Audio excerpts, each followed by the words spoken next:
everyone, and welcome to this week's MB Rundown, where we give you the top headlines of the week to keep you fully informed.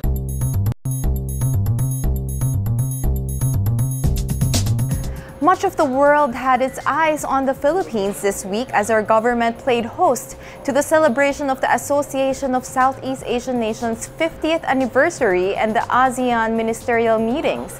What added a more global flavor to the Manila hosting of the event was the presence of other foreign ministers from the world's superpowers like the United States, China, Russia, South Korea, and even North Korea. In all, there were 27 foreign ministers who attended the ASEAN event.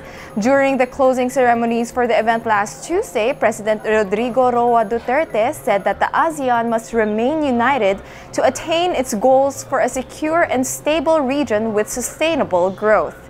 The president also said that the ASEAN has prevailed over the pessimism and challenges during its early years, proving to the world that diversity is not a weakness and regionalism could work. Manila Bulletin Malacanang reporter Jenaline Cabiling was on top of all the action as President Duterte made these remarks. Another highlight of the ASEAN event was the president's endorsement of the China-backed Regional Comprehensive Economic Partnership, or the RCEP Pact, over the U.S.-initiated Trans-Pacific Partnership, or TPP trade deal, which he claimed was a dream that was no longer there. President Duterte called for the swift conclusion of the proposed free trade pact between the Southeast Asian nations and their trading partners to promote economic prosperity enjoyed by all. The RCEP and TPP have been widely perceived as rival trading blocs. At present, RCEP includes the 10 ASEAN members and 6 dialogue partners, namely Australia, China, India, Japan, New Zealand, and South Korea. If approved, it will create one of the world's largest free trade zones. The RCEP countries make up 46% of the global population and worth 24% of global gross domestic product. The ASEAN also issued a statement expressing grave concerns over the rising tensions on the Korean peninsula, stemming from long-range missile tests by North Korea. In the joint statement, the ASEAN foreign ministers said that these developments seriously threaten peace, security, and stability in the region and in the world. In this regard, we strongly urge the Democratic People's Republic of Korea to immediately comply fully with its obligations under all relevant UN Security Council resolutions. The ASEAN foreign ministers also made a declaration to adopt a negotiating framework for a code of conduct in the South China Sea. The framework seeks to advance a 2002 Declaration of Conduct, or a DOC, of parties in the South China Sea, which has mostly been ignored by claimant states, particularly China, which has built 7 man-made islands in disputed waters, 3 of which are equipped with runways, surface-to-air missiles, and radars. In one of the sidelights of the ASEAN event, the United States has agreed to cooperate with the Philippines in addressing the illegal drug problem. This is apart from tackling terrorism threat and rehabilitation of war-ravaged Marawi City. U.S. Secretary of State Rex Tillerson extended Washington support for the Philippines on these key concerns during a courtesy call in Malacanang. Presidential spokesperson Ernesto Abella said that Tillerson finds common ground with the Philippines with regards to combating illegal drugs. President Rodrigo Roa Duterte and U.S. Secretary of State Rex Tillerson had a comprehensive discussion on the Philippine-U.S. strong alliance and robust bilateral partnership, including the need to work together to address counter-narcotics, which is also a growing problem in the U.S. Tillerson also reaffirmed the United States' strong and sustained support for the country's campaign against terrorism. Washington also offered assistance for the rebuilding of conflict-torn Marawi, where troops are trying to flush out remnants of local terror groups for more than 2 months. Now for other news updates, a shocking revelation by estranged wife of Commission on Elections Chairman Andres Bautista had us all starting the week as witness to a telenovela-like exchange of accusations over media. Patricia Paz Bautista revealed that her husband, who was named COMELEC chairman in May 2015, had money in banks, condominium units, and shares in overseas companies worth over 1 billion pesos. She said Bautista did not include these in his statement of assets, liabilities, and net worth, or SALN. The COMELEC chairman has denied his wife's accusation and claimed that it was part of her attempt to extort from him 620 million pesos in settlement. Trisha had sought the help of President Duterte before she came out with her revelations in media. And since this controversy broke out, Justice Secretary Vitaliano Aguirre II has already ordered the NBI to investigate the matter. As a result of the continuing hearings over the controversy at the Bureau of Customs, Customs Imports Assessment Service Director Milo Maestrecampo tendered his resignation last Tuesday. This is after being named as one of the customs officials allegedly involved in corruption at the Bureau. In Manila Bulletin reporter Bettina K. Unita's report, Maestrecampo showed a copy of the letter he sent to the president, saying he was tendering his resignation while submitting himself to an investigation. In his letter, he said that in order to fight for my honor and integrity and in the name of delicadeza, I hereby tender my resignation and submit to investigations in order to clear my name. During a congressional hearing Monday on the 6.4 billion peso Shabu shipment from China, Maestrecampo was named by customs broker Mark Taguba as one of the officials accepting bribes for the prompt release of shipments. Maestrecampo, however, denied the accusations, saying, "I am a rebel, but I am not a thief." Maestrecampo belonged to the Magdalo Group, which launched a coup attempt during the time of former President Gloria Macapagal Arroyo and was tapped by fellow mutineer and now Customs Commissioner Nicanor Faeldon last year to work for the Bureau. President Rodrigo Roa Duterte signed 4 new laws that are perceived to be pro-poor, and these are Republic Act 10931, or the Universal Access to Quality Tertiary Education Act, that provides full tuition subsidy for students in state universities and colleges, local universities and colleges, and state-run technical vocational schools. Second one is the Republic Act 10932, which provides stiffer penalties on any hospital and medical clinic that will refuse to administer appropriate initial medical treatment and support in emergency serious cases. This effectively bans the collection of a deposit in medical facilities before admitting patients. The third law that was signed is the Republic Act 10928, which extends the validity of passports from 5 years to 10 years, except for minors whose travel documents will still have a validity of 5 years. And finally, we have the Republic Act 10930, which extends the validity of driver's license from 3 years to 5 years. It also gives an incentive for drivers who maintain clean records for an extension of up to 10 years when they renew their license. Now on to international news. Tension remains high in the Korean peninsula, with Japan warning that the threat from North Korean nuclear weapons has reached a new stage, now that it appears to have developed an intercontinental ballistic missile capable of reaching the U.S. mainland. Japan said Pyongyang's weapons program had advanced considerably, adding that it was possible that the regime had acquired the ability to miniaturize nuclear warheads. U.S. Secretary of State Rex Tillerson also had the North Korean problem in his agenda when he visited Thailand and Malaysia after his trip here in Manila. On Tuesday, the Associated Press reported that Tillerson visited the 2 Southeast Asian countries to press their leaders to step up their action against North Korea. China, which is North Korea's closest ally, admitted that it stood to pay the biggest price from the United Nations sanctions against North Korea. The UN Security Council unanimously imposed new sanctions on North Korea on Saturday over its continued missile tests that could slash the reclusive country's $3 billion annual export revenue by a third. And now back to our source. The 10 outstanding students in the Philippines were named. The 10 outstanding students of the Philippines, or the TOSP, was selected among various student leaders from different programs who just graduated from different universities and colleges in the region.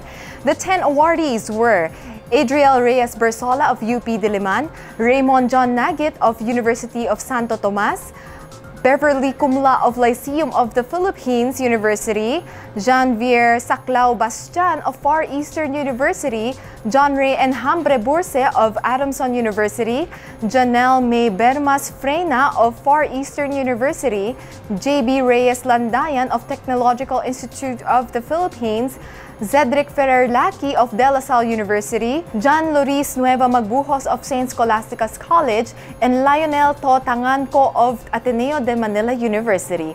The mission of these awardees is to shape role models and leaders who will spark action and inspire change among the youth of the country through leadership training seminars and outreach projects. Good luck to all of you. Formerly known as the Army-Navy Club, the three-story neoclassic building at the TM Calao Extension, aka South Road Drive, right across the western section of the Rizal Park, reopened as a 76-room boutique hotel aptly named Rizal Park Hotel. The hotel features the Army and Navy Club suite, which offers a sweeping view of the Rizal Park. The Department of Health figures show an alarming upsurge of HIV infections in our country in the last few years. From January 2012 to April 2017, 34,548 new cases of the infection have been reported, bringing the total of recorded cases to 42,912. In other words, more than 80% of the verified HIV-positive cases in the Philippines have been detected in just the last 5 years. Of the reported HIV-positive Filipinos in the last 5 years, more than 95.6% are male. Their median age is 28 years old. More than half, or 52%, are from 25 to 34-year age group, while 28% are youth aged 15 to 24 years. The figures clearly show that male millennials are at greatest risk for the disease. And now here are news from Manila Bulletin's entertainment section. Film piracy is becoming a bigger monster to fight in the film industry. In 2013 alone, a total of 30 million pesos worth of pirated and counterfeit goods were seized. This not only affects the film industry but the national economy as well. In a study made by the World Intellectual Property Organization in 2014, the motion picture and video industry formed the core part of copyright-based industries that make up 7.34% of GDP and 14.4% of employment in the Philippines. Let's hear what directors and actors have to say about film piracy. For a long time, hindi na-address yung piracy, parang tinotolerate lang. And every time na magreklamo yung filmmakers, yung mga studios, wala. You would still see on Facebook, asan yung link, penging link, ganun. So, walang nag-a-address. So, not even the government. So, ngayon, siguro, government na rin ito kasi in partnership with Globe, nakita ko na, we're heading sa right direction. Sana mag-work. Sana suportahan ng mga tao yung advocacy ng anti-piracy kasi para sa akin, pinaghihirapan ng lahat mula production, director, mga artista, producers, ang pagbuo ng isang pelikula. So nararapat lamang na ang pelikula ay panoorin natin sa tamang venue, which is theater. At saka parang ang saya-saya, di ba, nung early 80s, 70s, lahat ng tao nasa theater. Pag may pelikula, wala silang pupuntahan kundi theaters. So sana ibalik natin yon by supporting Filipino films na panoorin sa mga cinemas. Alam mo, pare-pareho kami ng iniisip ng ganyan. So, tulad nito is ang sobrang hirap gawing pelikula. Tapos, mapipirata lang siya ng ganun-ganun lang. Mapupunta lang siya somewhere na hindi siya alam mo yun, ganun siya susuportahan ng mga tao. Medyo masakit kasi ang daming nagpagod, nagpuyat, at nag-isip, naging passionate, at maraming away, maraming pinagdaanan para makagawa ng isang pelikula, lalo na dito sa Pilipinas.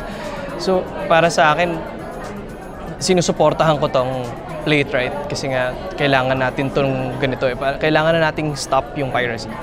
I support that. Kasi 'di ba, stealing is bad. Kahit nung bata pa tayo, tinuro na yun sa school, di ba? Stealing is bad. Tapos ang usapan. I am really inviting everyone to please, huwag natin itangkilik yung piracy. You have to download all the red movies and then watch movies, and let's all support this advocacy of Play It Right. Hashtag Play It Right. And since ASEAN celebrated its 50th anniversary, Filipinos were expected to throw a huge celebration for the momentous event.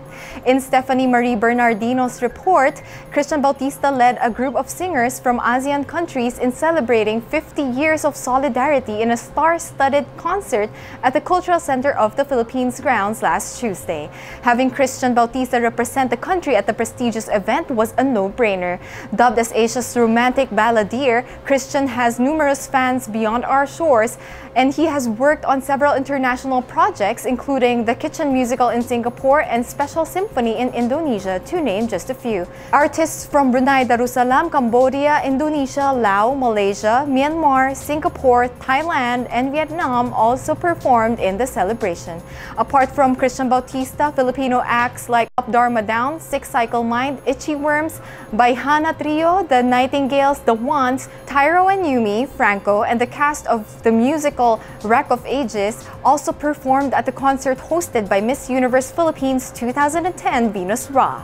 Globe Telecom is showing its support to the Philippine movie industry by striking a partnership with the Film Development Council of the Philippines, or the FDCP, to bring you Pista ng Pelikulang Pilipino that moves to combat film piracy through its advocacy, #PlayItRight, which makes music, movies, and other aspects of the performing arts more accessible to the public, leaving us with no excuse to illegally download films and more reason to show our support to the local film industry.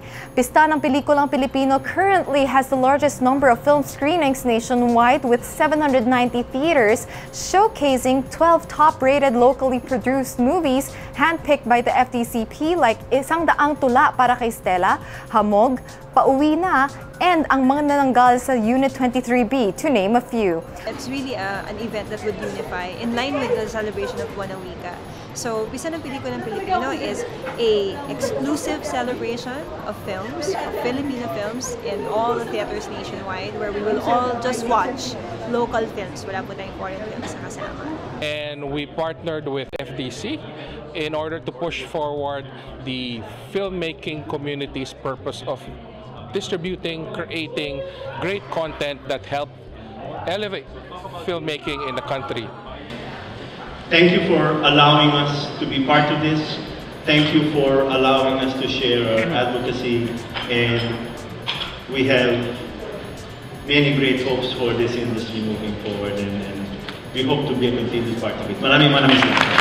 One of the platforms Globe Telecom uses to increase accessibility is the Hook mobile app that allows local audiences to access local films anytime, anywhere. Another innovation of Globe Telecom is the G-Movies app, where customers could access any movie they want from the Pista ng Pelikulang Pilipino's roster of films. So remember, play it right and support our local film industry by saying no to film piracy.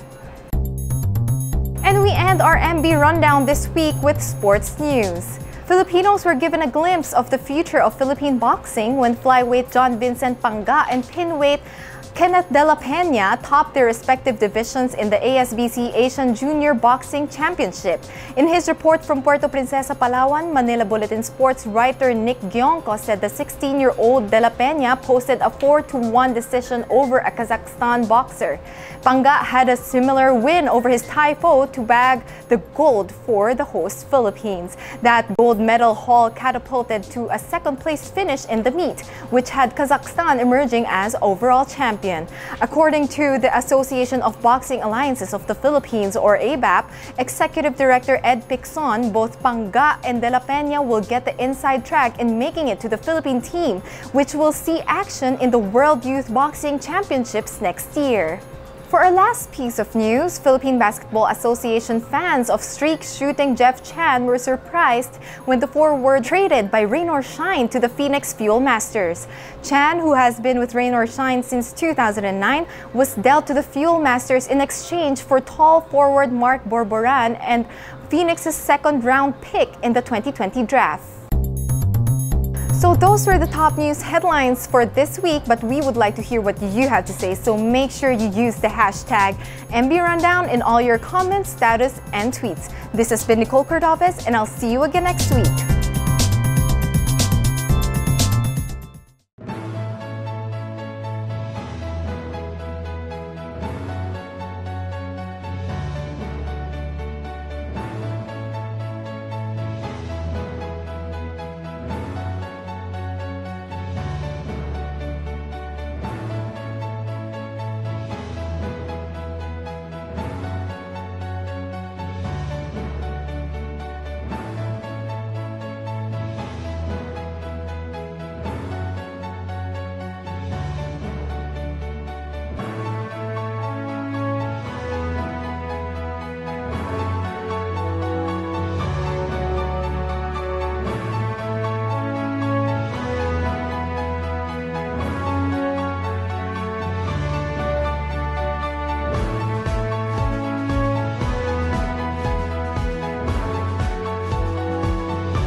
In celebration of the National Heroes Day, nearly 1,000 Filipino artists from all ages trooped to SM Mall of Asia Music Hall for the 5th Manila Bulletin Sketch Fest. Like whenever you hear the word Sketch Fest, it's always associated with Manila Bulletin. So we're trying to make it a bigger and better event each year. We're trying to improve everything, the elements. Like I said, this is the biggest crowd we've had so far, and even in its scale in general. I think this is the biggest we've had event so far. Armed with sketch pads, paint brushes, and an overflowing supply of creative juices, the participants showcase their artistic prowess, depicting their own interpretation of a hero, in line with the competition's theme for this year, The Hero in Me. One of them is 60-year-old Edgardo Sewell, who inherited his artistic skills from his father. Talaga mahilig ako sa art kasi tatay ko artist talaga eh, advertising. So kami mga anak, sumunod. Edgardo is a returning artist in this competition after he recovered from an eye cataract operation last year. Nagkaroon nga ako ng cataract kaya naging inactive ako dahil hindi rin ako makakita eh. Kailan lang ako na-operahan. Eh tama-tama, nung malinaw na, lumabas to, nagkusali ako. He dedicated his entry to all Filipino farmers, who he believes are the true heroes of the country. Pag nagpapakain ka ng buong Pilipinas, di hero ka, di ba? For best friends Kirk and Joshua, both 7-year-old, this competition is an exposure for kids like them who love to draw. Kasi magkaroon ng points. Tapos magaling po kami mag-drawing. Both of them hope to win, but if ever they won't make it, they would still join art contests. Opo. But better luck next time. While waiting for the results, MB's cartoonist Norman Isaac imparted his knowledge and skills in sketching. The Armed Forces of the Philippines Band entertained the crowd, and the Filipinas Street Plan presented a live art mural. The AFP and the Hero Foundation also treated spectators to an exhibit. The first 100 people were given an incentive to print their masterpieces on a shirt after finishing ahead of time. As the competition drew to a close, Albert Caballero emerged as the Senior Division Grand Prize winner, taking home 20,000 pesos in cash and goodies from sponsors. Kenneth Michael Goddard and Brisha Amendi topped the Junior and Kiddie divisions respectively. Greggy Eugenio reporting.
the reason why it's called Kusina ni Bunso ay Mabunso.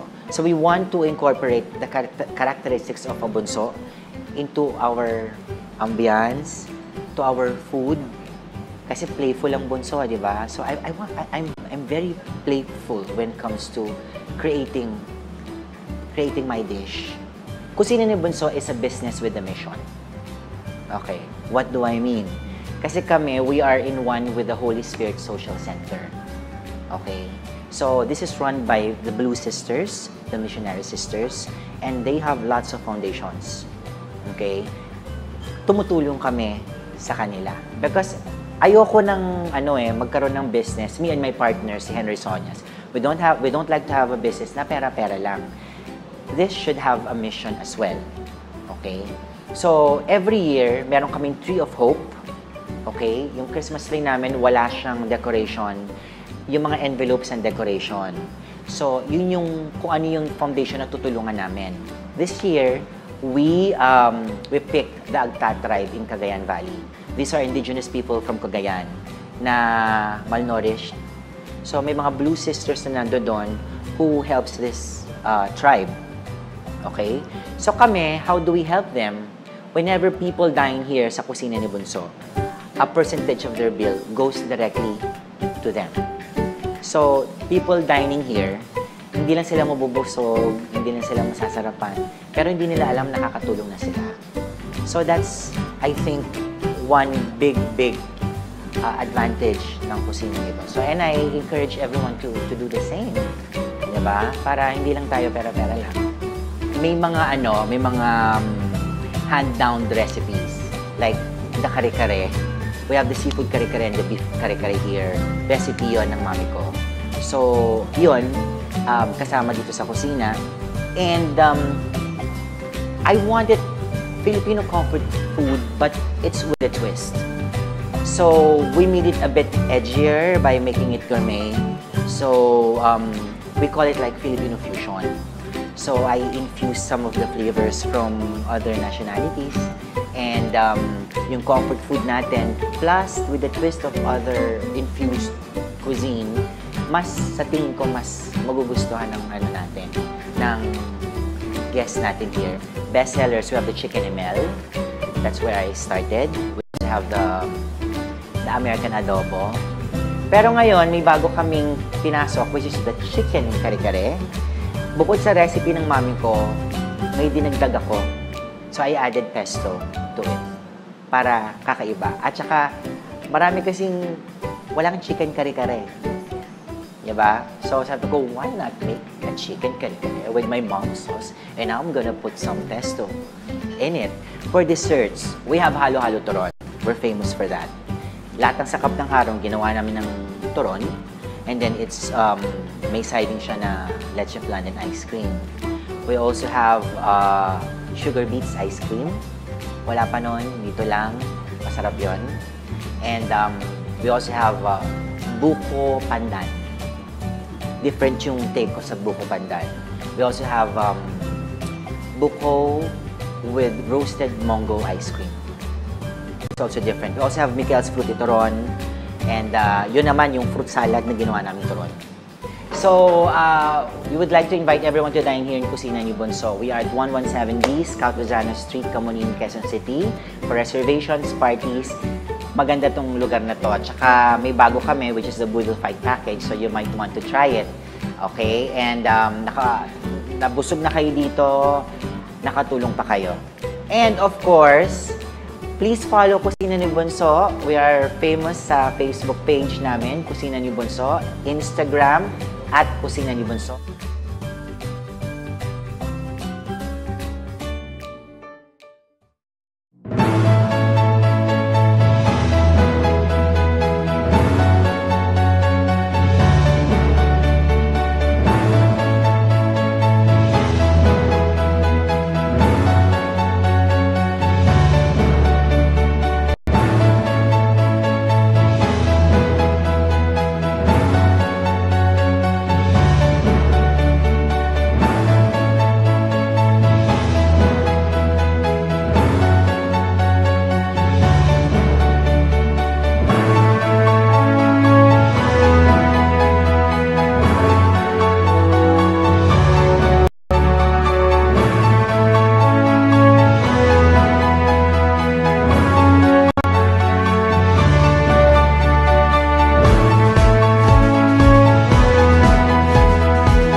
hanggat may buhay ako, kung kaya ko pa, hindi talaga siguro matigil yung trabaho ko.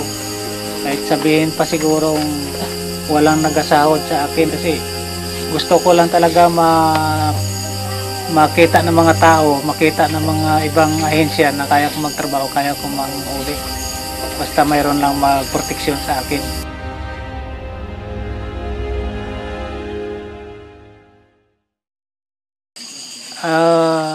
Ako si Felipe Ilustrisimo, nakatira dito sa bayan ng Sopronio, Española, Palawan. Ang edad ko ay 49. Ako ay isang para-enforcer ng Palawan NGO Network sa PNNI. PNNI is a network of NGOs, kaya nga Palawan NGO Network Incorporated. It was set up so that the NGOs can have one strong voice on provincial and national issues, usually dominantly in environment, in Palawan and in all over the Philippines. No? Three issues, no? Mining, logging, and illegal fishing. Those are the three biggest issues. In Palawan, there's no enforcement. If there is, it's one that is intermittent. No? It's not habitual and regular. We decided to engage in an enforcement program that if the government will not do it, then at least our NGO and the communities that we serve will try to do their share in trying to stop the violations.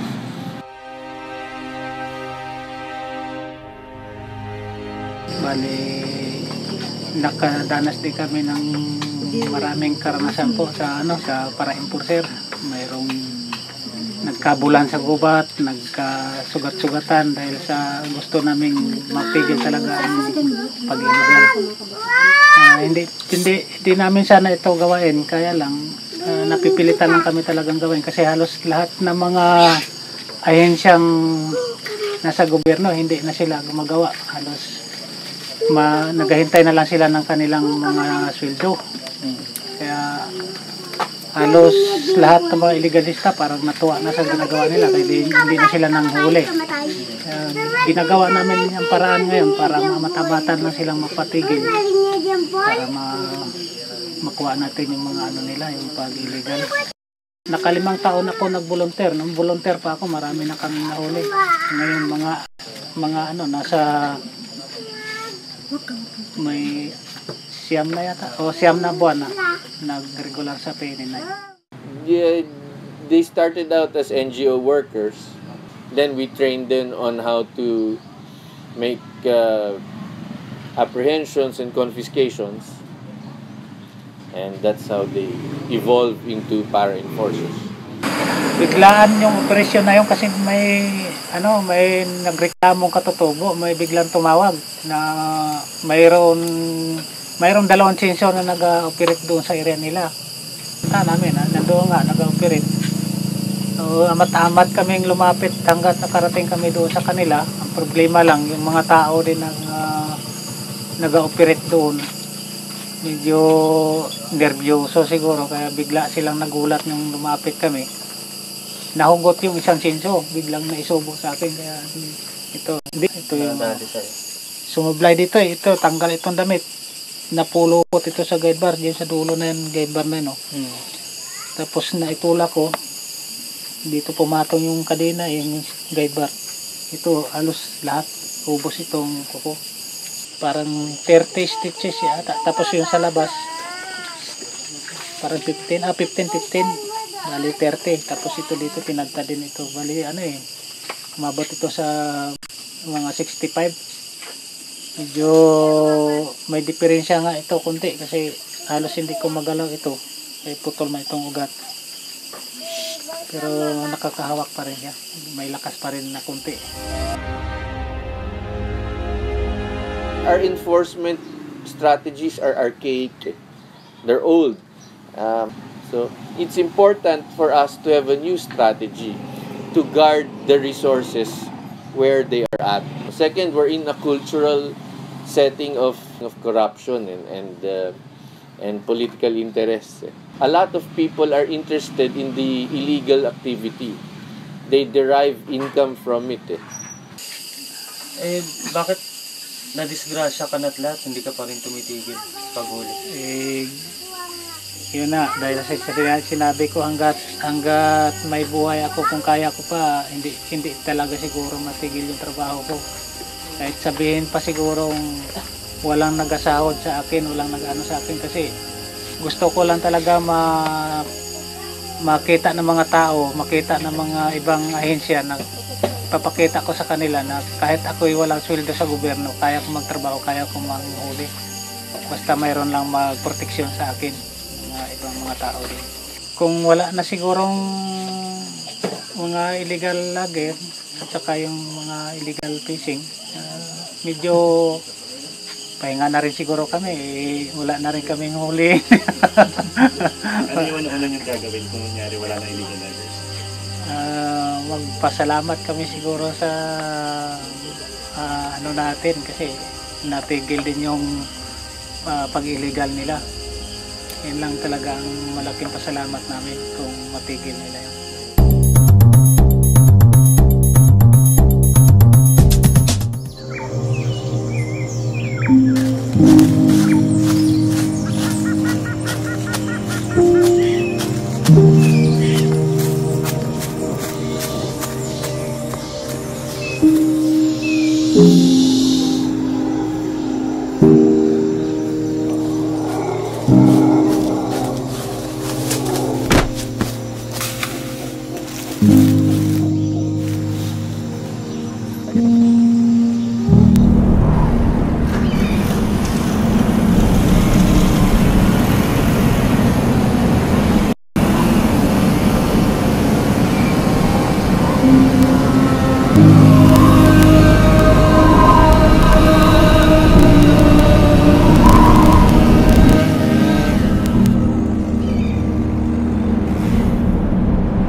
And 3 months after, the 14 finalists were announced. And on that joyful day of December 8, 2014, Philippine time, Vigan rose to be one of the new 7 wonder cities of the world.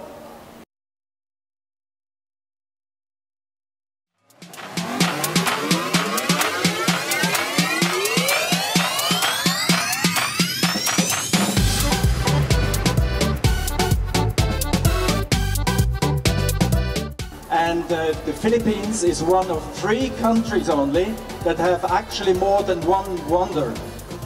So it says a lot about the Philippines, because it is the motivation and the participation of all of you that made it possible.